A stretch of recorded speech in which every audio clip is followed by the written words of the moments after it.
श्री राधा नारद भक्ति सूत्र भाग 2। सा त्वस्मिन् परम प्रेम रूपा। अर्थ, भक्ति ईश्वर के प्रति परम प्रेम रूपा है। ये दूसरा सूत्र है। प्रथम सूत्र में देवऋषि नारद जी प्रतिज्ञा करते हैं कि अब हम भक्ति की व्याख्या करेंगे। ये देवऋषि की प्रतिज्ञा हुई। भक्ति के साधकों को प्रथम यही प्रतिज्ञा करनी चाहिए। आपने देखा होगा, हम बहुत व्याख्या करते हैं।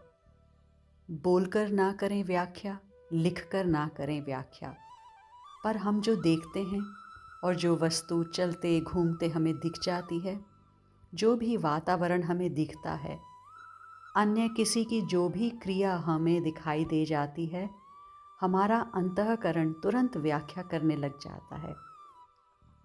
किसी व्यक्ति को हमने देखा, हम मात्र देख क्यों नहीं सकते? क्यों उस पर अपनी व्याख्या टिप्पणी देना आवश्यक है? ये गलत है? नहीं, ये सही है।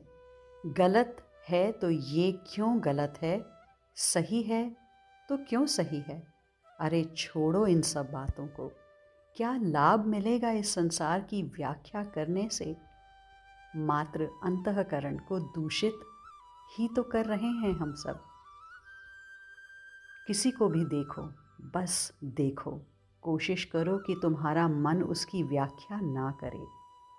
एक और बात समझनी है, मन देखे और उसे व्याख्या करनी भी है, क्योंकि मन व्याख्या ना करे ये सामान्य के लिए संभव नहीं है। इसलिए वो व्याख्या सिर्फ भक्ति की व्याख्या हो। उदाहरण, किसी सुंदर स्त्री, सजी धजी स्त्री दिखे तो सोचो निकुंज की सहचरी है। कहीं विवाह में जाओ तो यही सोचो मेरे प्रिया प्रियतम का विवाह समारोह है। कोई सुंदर पुरुष दिखे तो गोलोक का कोई कृष्ण सखा है, ऐसा सोचो। धीरे धीरे मन को प्रशिक्षित करो, निंदा स्तुति से निकालो, मन ही मन उसे प्रणाम करो। किसी से द्वेष हो गया है, शत्रुता बढ़ती जा रही है, उसे देखते ही, उसकी चर्चा चलते ही मन उद्विग्न हो उठता है, तो एक काम करो, उसकी जब याद आए या वो कहीं दिखाई दे जाए तो मन ही मन उसको साष्टांग प्रणाम करो। ये उसको पता ना चले, बस तुम मन से करो, मन से प्रणाम करो, मन से उसकी परिक्रमा लगाओ, उसे भगवत रूप मानो। भगवत परिकर भगवान ही होते हैं। वो कैसा है, क्या किया या क्या करेगा, इन सब चिंतन से तुम अपने आप को अलग कर लो। तुम्हें तो भक्ति की व्याख्या करनी है ना, ये प्रतिज्ञा करो। अथातो भक्तिम व्याख्यास्याम, ये प्रथम सूत्र है। ये प्रतिज्ञा है कि अब तक जो हुआ सो हुआ, पर अब से हम सिर्फ भक्ति की व्याख्या करेंगे। अब दूसरा सूत्र है, सा त्वस्मिन् परम प्रेम रूपा। भक्ति ईश्वर के प्रति परम प्रेम रूपा है। भक्ति क्या है? दूसरे सूत्र में देवऋषि नारद जी बताते हैं।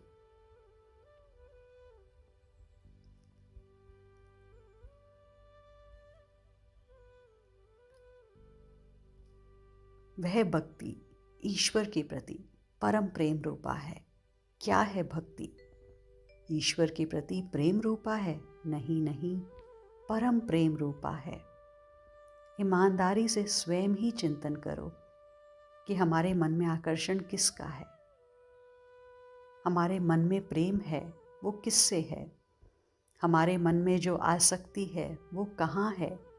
अपनी आसक्ति के विषय वस्तु को खोजो, क्योंकि भक्ति तो वह है जो ईश्वर के प्रति प्रेम रूपा है।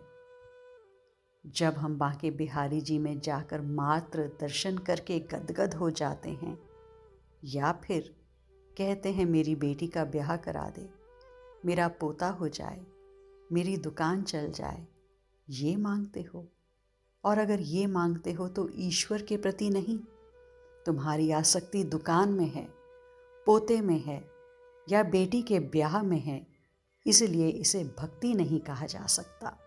ये श्री नारद जी बता रहे हैं। अपने भीतर झांकना होगा, देखना होगा कि हमें तृप्ति कैसे मिलती है, हमारी तृप्ति किससे है। क्या खाकर तुम्हें तृप्ति मिलेगी? कुछ पाकर तुम्हें तृप्ति मिलेगी?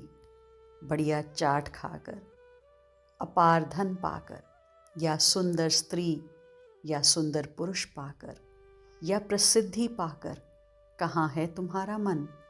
याद रहे, भोजन, वस्त्र, धन, स्त्री, पुरुष, इनसे प्रीति तो क्षणिक है। इनसे प्रीति होने का नाम प्रेम नहीं है। प्रेम के ये 3 लक्षण हैं। प्रेम कभी घटता नहीं है, प्रेम नित नवीन रहता है, प्रेम देरी, दूरी और पर्दा मिटा देता है। यानी प्रेम दोनों को एक बनाकर ही मानता है। संबंध टूटने के कारण होने पर भी जो कभी किसी प्रकार ना टूटे, वो प्रेम है। अब बताइए, ऐसा प्रेम ईश्वर से ही संभव है ना? क्योंकि संसार का प्रेम तो घटता ही जाता है। 8-10 रसगुल्ले खाने के बाद कहाँ चटखारा आता है, कहाँ आनंद आता है। संसार के प्रेम में तो बासीपन आ जाता है। पास ज़्यादा रहो तो दूरी बढ़ जाती है। इसलिए स्मरण रखो, भक्ति वही है जो ईश्वर के प्रति प्रेम रूपा हो। आपको भगवान का भजन करते हुए, ध्यान, लीला, चिंतन आदि करते हुए, नाम जप करते हुए, भगवत कथा को गाते और सुनते हुए तृप्ति मिलती है? अगर नहीं मिलती तो खूब नाम संकीर्तन करो, सत्संग करो, नाम जप करो, भक्तों की कथाओं को सुनो।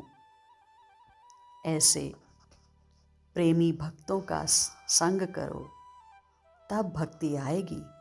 और वो जो भक्ति है, उस भक्ति को केवल भगवान की चर्चा द्वारा ही तृप्ति मिलती है। स्मरण रहे, भक्ति भगवान के प्रति आसक्ति का नाम है। इसके अलावा भक्ति कुछ नहीं है। भक्ति मांगना नहीं है, भक्ति तो सब कुछ न्योछावर कर देना है। जब कोई मांग ना रह जाए, वह भक्ति है, वह प्रेम है।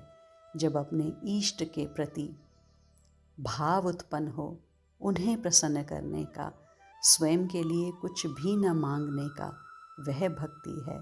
आज के लिए इतना ही। शेष आगे। श्री राधा।